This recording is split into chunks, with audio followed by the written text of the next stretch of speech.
Исәнмесез, эфирдә яңалыклар вакыты, студияда Лина Хәсәншина.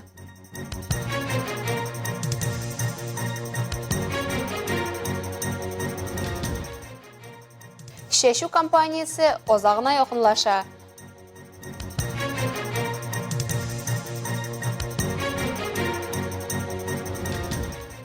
Батырлар изеннән республика бәйгесенә йомгак ясалды.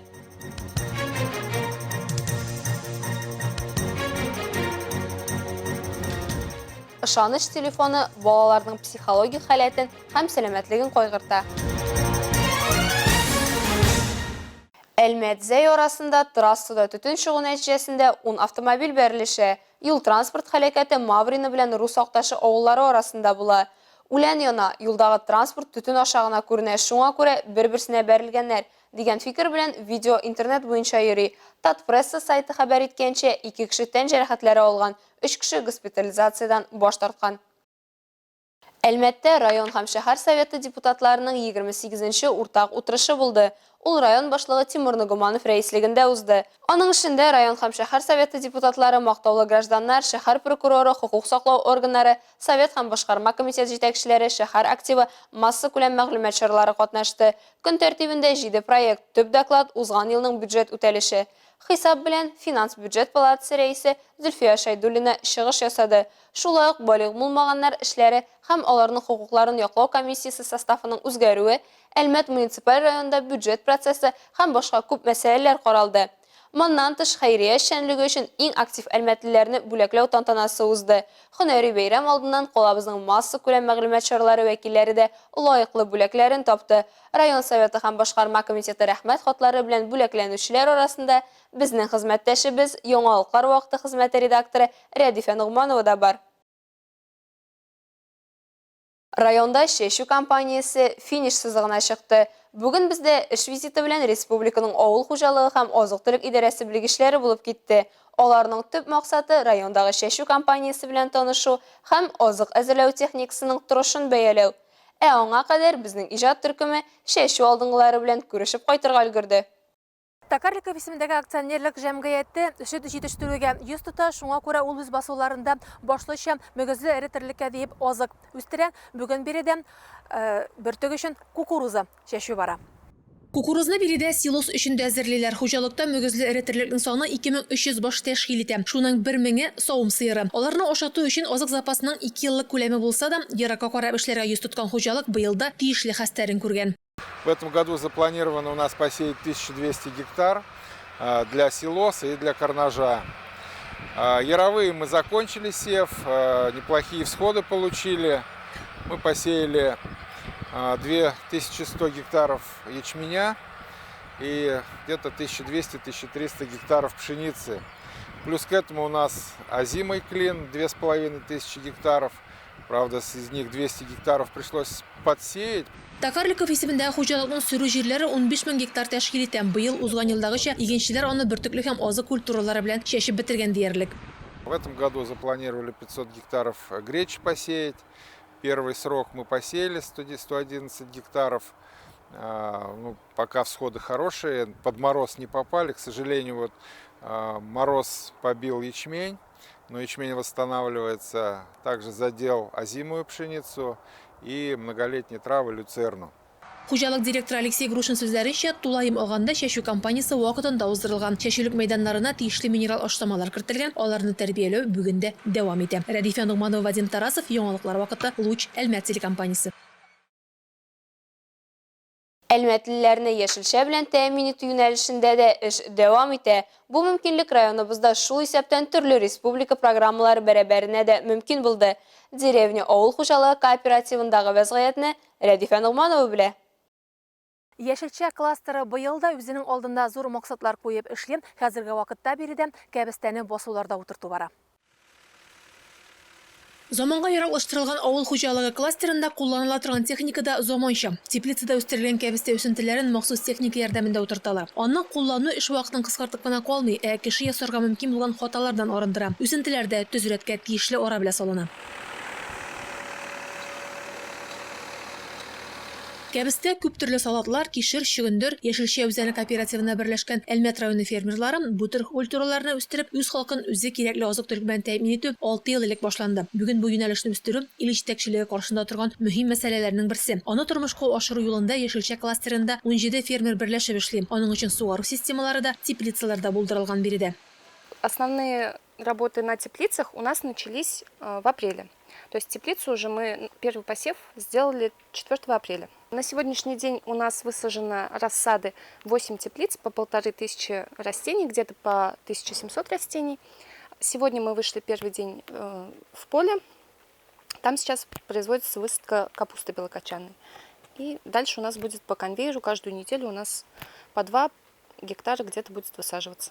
Әлмәт районы өчен генә түгел, Татарстанның башка районнары өчен дә мөһим. Безнең җирлектә үстерелгән яшелчәне Россия төбәкләренә дә озаталар. Кооперативта берләштерелгән фермерларның үз мәйданнарында игеле торган культуралар да төрле. Кемдер теплицада, кемдер ачык басуда үстерүне хуп күрә. Берәүләр кул белән пленка астында утыртса, икенчеләре махсус техника ярдәмендә автоматлаштырылган ысулдан куллана. Тәҗрибә күрсәткәнчә, басуларның күпчелек мәйданнарын кәбестә алып торачак. Биредә ул берничә сорт үстерелә. Рәдифә Нугманова, Вадим Тарасов, Яңалыклар вакыты, Луч, Әлмәт телекомпаниясе.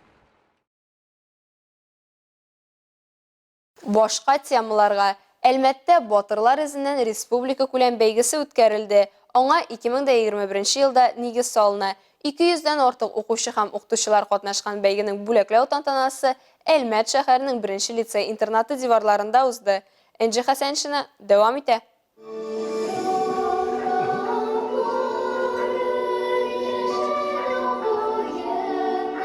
Бәйге Татарстан Республикасы Фәннәр академиясының Галимҗан Ибраһимов исемендәге Тел, әдәбият һәм сәнгать институты, Әлмәт муниципаль районының Мәгариф идарәсе һәм Әлмәт шәһәренең 1-нче лицей-интернаты белән берлектә оештырылды. 3-нче республика бәйгесе халкыбызның батыр улы, патриотик шагыйрь Фатих Кәрим шәхесе һәм иҗатына багышланды. Улы, бөек, батыр шәхесе без Фатих Кәрим тормышын һәм иҗатын мәңгеләштерү, аның иҗаты белән төрле буын укучыларны таныштыру һәм аларның күңеленә шушы мирасның кадерен, аның кирәклеген һәм анда урын алган гомум кешелек кыйммәтләре чагылышын сеңдерү, алар белән таныштыруны максат итеп куя. Бәйгегә эшләр 4 номинациядә республикабызның төрле төбәкләреннән Казан, Әлмәт, Лениногорск, Минзәлә, Мөслим, Сарман, Ярчаллы, Биектаудан кабул ителде. 3-нче ел рәттән республика күләм батырлар бәйгесе Әлмәт җирлегендә уза. Һәм инде быел ул 2нче тапкыр Әлмәт шәһәре 1-нче лицей-интернат диварларында үтә. Шуннан да батырлык рухы ир-егетләр тәрбияләгән уку йортында булуы бик күркәм күренеш.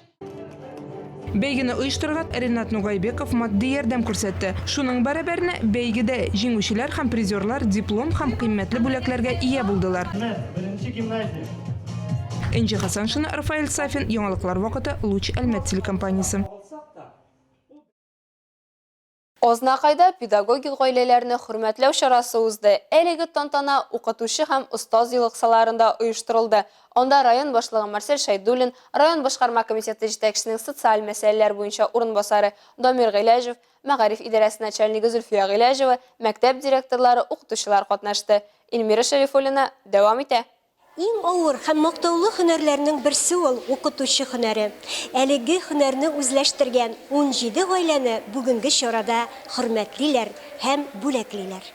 Укытучы һәм остаз елына багышлап республика күләмендә төрле чаралар уздырыла. Икебезгә бер һөнәр республика проектын гамәлгә ашыру шуның бер мисалы. Гаиләләрне сәламләп муниципаль район башлыгы Марсель Шайдуллин башкарган хезмәтләре өчен һәрберсенә рәхмәт сүзләрен җиткерде. Укытучы һөнәренең иң кирәкле гуманлы һөнәр булуын ассызыклады. Яшь гаиләләрдә бар, күп еллар бергә яши торган, эшли торган, инде хәзер пенсиядә булган гаиләләрдә бар, династияларыбыз бик күп. Шуның өчен сезгә бик зур рәхмәт, сезне халык белә, сезгә халык бик зур рәхмәтле. Сез күпме бала тәрбияләдегез, күпме бала укыттыгыз, шуның өчен сезгә инде бик зур рәхмәт. Укытучы гаиләсе һәркемгә һәм һәрвакыт үрнәк булып тора. Шундый гаиләләрнең берсе Әдип һәм Энҗе Йосыповлар. Август айында аларның бергә тату гомер кичерүләренә 35 ел тула. Гаилә безнең иң зур байлыгыбыз, таянычыбыз, бәхетебез диләр алар. Беренче елларны Буралы урта мәктәбендә директор булып эшләдем. Шунда иптәшем белән таныштык. 38 ел бергә хезмәт итәбез. Эш стажым 38 ел. Хәзерге вакытта Чуар Абдулла урта мәктәбендә физкультура һәм технология укытам. Гаиләбез бик матур яшәдек, Аллага шөкер, һәм шулай дәвам итәргә язсын. Балаларыбыз белән бергә, атна саен кайталар, Аллага шөкер. Дус, тату, бердәм яшибез һәм барлык семьяларга да шуны телибез. Үз һөнәрләренә тугры булган, үз эшен эчкерсез яраткан укытучы гаиләләр өчен сәхнә түреннән иң матур җырлар яңгырады. Илмира Шәрифуллина, Рөстәм Әкбәров, Яңалыклар вакыты, Луч, Әлмәт телекомпаниясе.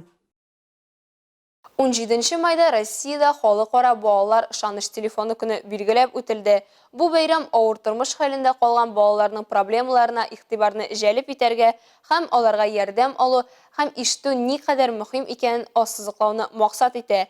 Әлеге көнне Әлмәттә дә билгеләп үттеләр. Нур психологик ярдәм үзәгендә балалар һәм яшүсмерләр өчен махсус чара узды. Мы рады приветствовать вас на этом празднике, посвященном Международному дню телефона доверия.